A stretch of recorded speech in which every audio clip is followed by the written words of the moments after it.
안녕하세요. 저는 아제르바이잔에서 라힐이라고 합니다. 저는 2008년에 처음으로 한국의 대한민국 정부 초청 장학생으로 유학을 오게 되었고요. 현재 한국에 산 지 16년 됐습니다. 나중에 한국인과 결혼해서 다문화 가정을 이뤘고 현재 4살 아이를 키우고 있습니다. 아름다운 자연과 긴 역사를 자랑하는 아제르바이잔에서 16년. 그리고 이제는 한국에서 16년째 거주하고 있는 아마도바 라힐 씨. 대한민국 역사박물관 최초의 외국인 객원 해설사를 시작으로 법무부 이민자 멘토, 여성가족부 다문화 가족위원, 문화다양성 강사 등 다방면에서 활동하며 서울시 명예시민으로도 선정됐다는데요. 라힐 씨가 이렇게 한국 사회에 적극적으로 나서는 이유는 바로 받은 만큼 돌려주고 싶다는 마음에서 비롯됐습니다. 한국에 온 지 벌써 16년 차인 아마도바 라힐 씨를 지금 만나봅니다. 제가 중학교 때 역사책에서 처음으로 한국 이름을 그때 알게 됐어요. 한국은 옛날에 전쟁을 겪은 나라였고 그런데 60년 안에 빠르게 성장했다, 이 이야기를 듣고 관심을 많이 가졌어요. 왜냐하면 아제르바이잔도 그런 전쟁을 겪은 나라거든요.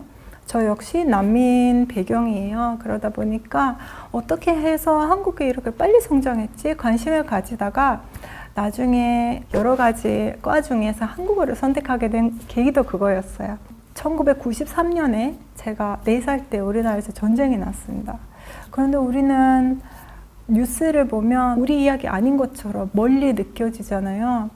그런데 저는 실제 그것을 경험해 봤기 때문에 더 많이 마음이 아파요. 우리 아버지가 큰 트럭을 모시고서 집에 오시더니 어머니에게 빨리 차에 타라고, 당장 다 필요 없고 빨리 차에 아이들 데리고 차에 타라고 얘기를 하셨어요.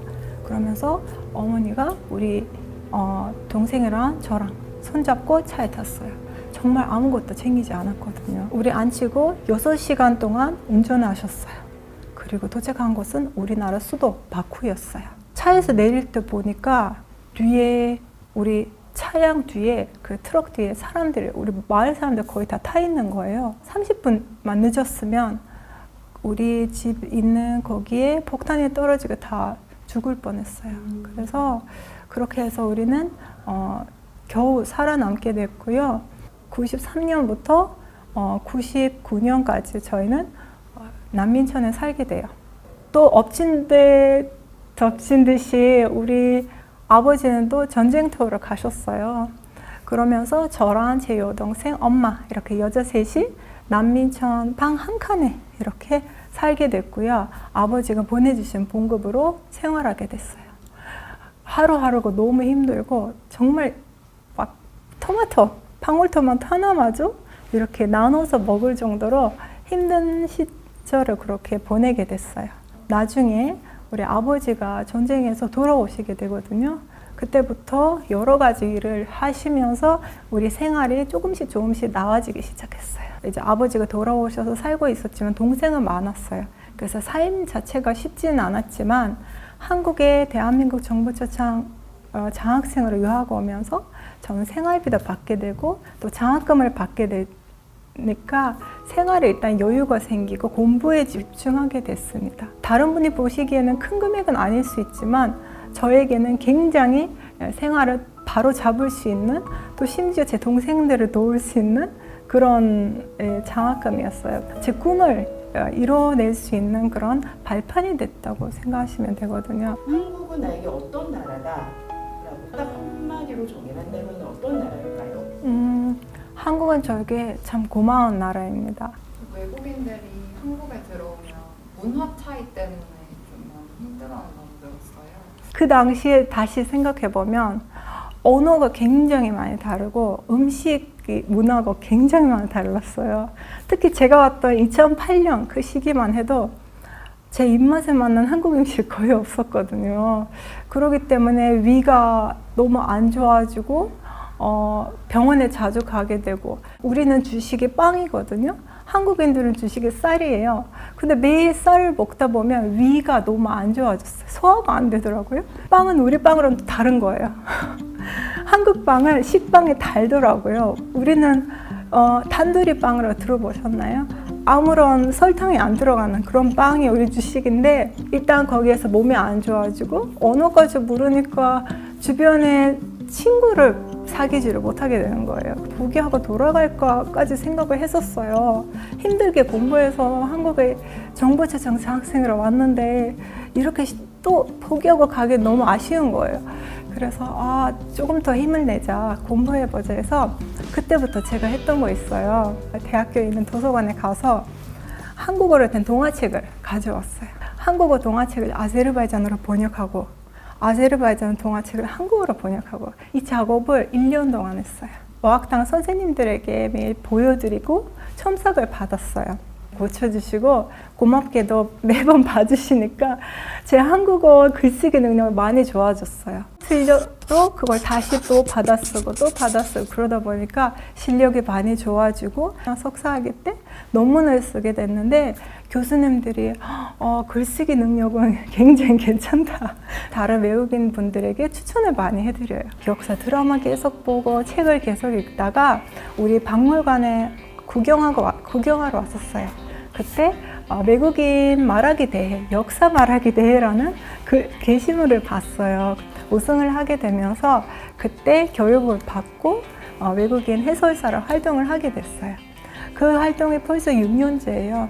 여러 활동을 하셨어요. 여성가족부 참여회의위원으로 활동을 했을 때 그 정책들이 5년에 한 번씩 바뀌거든요. 외국인의 시선에서, 실제 다문화인의 시선에서 봤을 때 한국 사회에 필요한 정책들이 뭔지 알려고 하는 부분이 있어요. 그 장관님 앞에서 다문화 가정들에게 필요한 정책이 무엇인지에 대한 의견을 내는 그런 자리가 있습니다. 지금까지의 다문화 정책들은 부모들을 대상 정책들이 많았습니다. 아이들을 대상으로 정책이 조금 부족하다고 생각이 들어서 거기에 대한 의견들을 드리기도 했습니다. 법무부 이민재 멘토당 같은 경우는 외국인들을 대상으로 강의를 하게 돼요. 외국인 선대의 시각에서 저는 학생이기도 했고요. 나중에 한국에서 일도 해봤고 결혼도 해보고 아이도 낳았어요. 한국에 살면서 힘들었던 점이 무엇인지 저에게 얘기해 주시고 저는 비슷한 사례가 있으면 그것을 어떻게 극복했는지 말씀을 드리고 그걸 법무부에 이제 말씀을 드려요. 주로 한국에 대한 정보는 해외에 있는 공식 사이트에서 찾아내는 활동을 했었어요. 온돌 시스템을 다타미라고 설명하는 것도 있었고요. 기모노라고 잘못 표기한 것도 있었어요. 그런 부분들을 찾아서 신고하면 이제 해외문화홍보원 측에서 담당자가 있어서 거기에 수정 요청을 하게 돼요. 그리고 수정하게 되면 저한테 메일이 와요. 수정됐습니다. 감사합니다. 굉장히 보람을 느꼈었어요. 아제르바이잔은 어떤 나라인가요? 역사가 굉장히 오래된 나라예요. 이 아제르바이잔이라는 지역 자체가 수만 년 전에 옛날에 살았던 사람의 아래 턱뼈가 발견될 정도로 굉장히 오래된 지역이에요. 여기 자체가. 그만큼 땅이 비옥하고 뭐든지 다 잘 자라는 그런 아름다운 그런 자연을 가진 나라예요. 유럽과 아시아의 그런 매력을 다 담은 그런 퓨전의 문화라고 보시면 되고요. 또 옛날부터 수천 년부터 아제르바이잔은 다문화 나라였어요. 옛날에 실크로드 위에 있었던 나라거든요. 그렇기 때문에 아제르바이잔은 다양한 민족들이 함께 사는 그런 나라가 되어 있고요. 한국에서는 다문화라고 부르지만 우리가 아제르바이잔에서 그 다문화라는 표현이 없거든요. 한국에 와보니까 명칭이 또 붙여져 있는 걸 발견하게 됐어요. 교실에서 제 옆에 앉아있는 친구는 원래 어머니가 러시아 사람이었어요. 생김새도 우리랑 조금 달랐어요. 그런데 우리는 그 친구 보고 외국인이라고 생각을 하지 않았거든요. 우리나라 말 쓰고 우리나라 같이 공부하기 때문에 그냥 우리나라 사람이다라고 생각을 했어요. 제가 한국에 처음 왔을 때 2008년에 아제르바이잔에서 왔어요 얘기하면 사람들이 그런 나라도 있었어?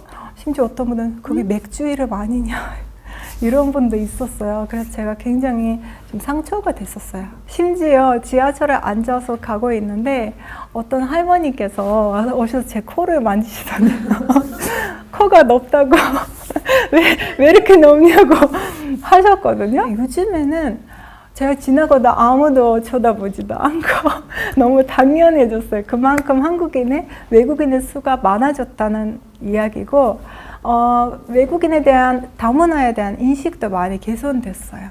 그렇지만 아직까지 서울을 제외한 지역에 가면은 그게 좀 부족한 부분들이 많이 있습니다. 제가 먼 거리에서 왔어요. 회사에서 얘기했더니 사람들은 너희는 아직도 말을 타고 다니냐 이렇게 질문을 한다고 하시더라고요. 그리고 우즈베키스탄에서 오신 분인데 어느 날 더운 여름날 벤치에 앉아서 아이스크림을 먹고 있었대요.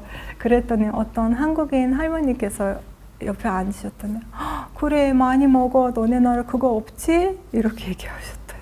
그랬더니 이분은 상처 너무 많이 받았대요. 아니 우리도 나라인데 어떻게 아이스크림이 없을 수가 있다고 생각하냐.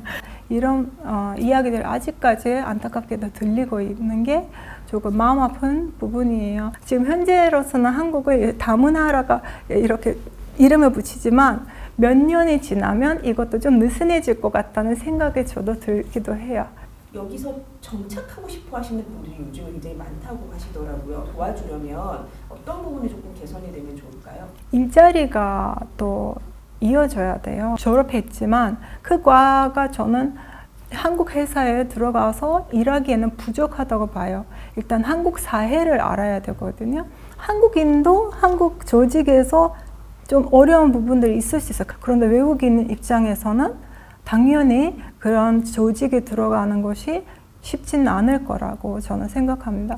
그래서 그 한국 사회의 기본적인 것들을 좀 배워야 된다고 생각해요. 이제는 엄마로 살고 계시잖아요. 네. 한국에서 유학 생활하면서 느껴보지 못했던 어려운 점들을 엄마의 역할을 맡으면서 느끼기 시작했어요. 제가 남편이랑 결혼하기 전에 연애를 오래 했어요. 성격도 서로 거의 다 알았다고 생각했거든요.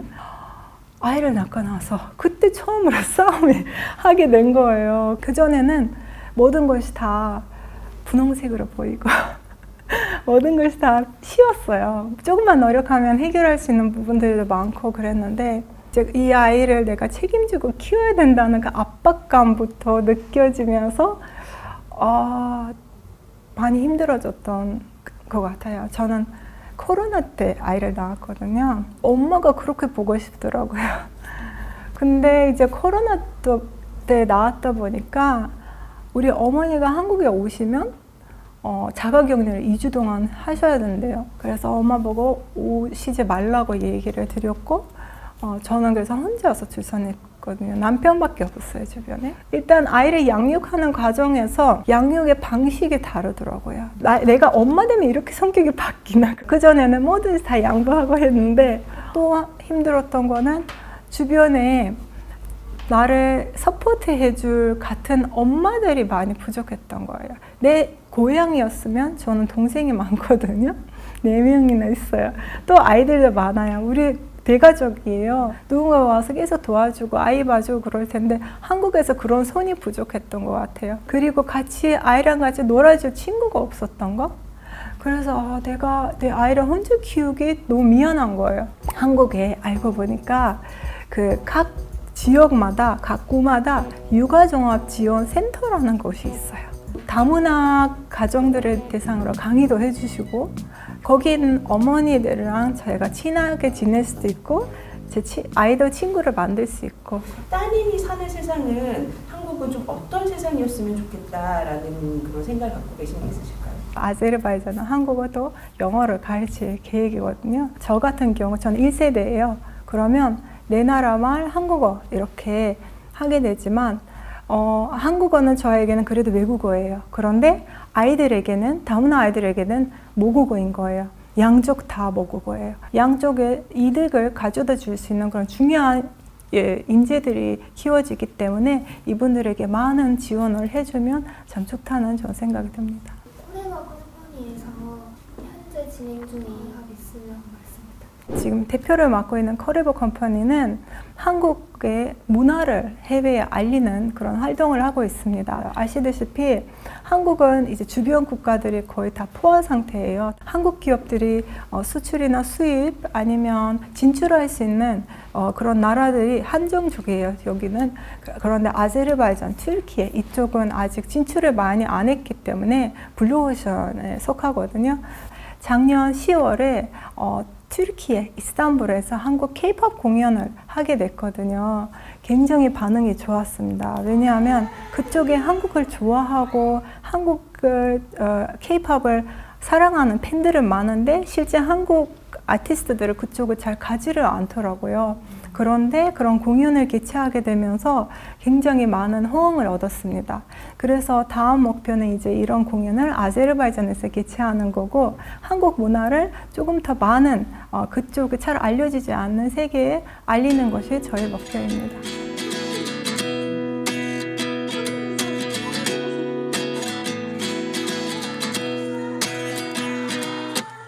At 29 and I find myself wondering what did happen to the last 10.